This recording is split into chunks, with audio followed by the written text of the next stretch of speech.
Salamat sa bagong araw, Lord. Panginoon, maraming salamat sa bagong araw na ito. Maraming salamat sa masarap na tulog. Maraming salamat sa masarap na pahinga. Alam ko po, Panginoon, na ako'y binantayan ninyo at inalagaan ng buong magdamag.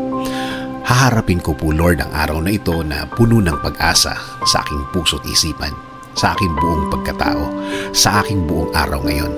Alam ko po, Lord, na hindi mo ako iiwan ngayong araw na ito at patuloy niyo akong sasamahan at bibigyan ng guidance.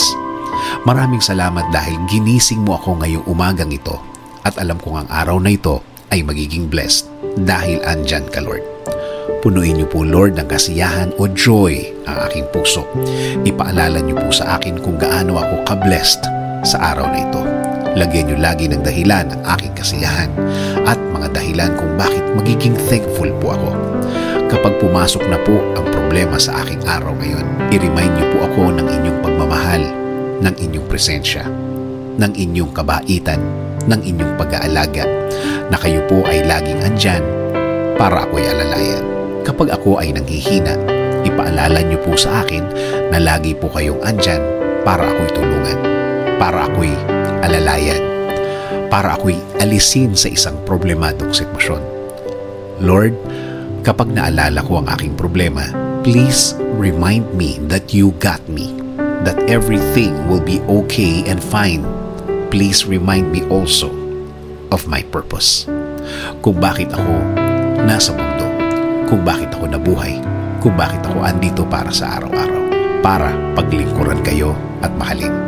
Kasama na ang mga nagmamahal sa akin at nagpapahalaga na kayo pa din ang dapat masunod sa aming buhay. Naniniwala kami sa inyong plano na lahat-lahat na gusto niyong gawin sa amin ay makakabuti sa amin, na ang lahat ng plano ninyo ay makakabuti sa aking kinabukasan at kinabukasan ng aking pamilya. Lord, patuloy niyo pong pasukin ang aking buhay. Isinusuko ko na po sa inyo ang aking araw-araw, ang aking mga gagawin at aking mga plano. Patuloy niyo kaming bigyan ng guidance sa araw na ito at sa mga susunod.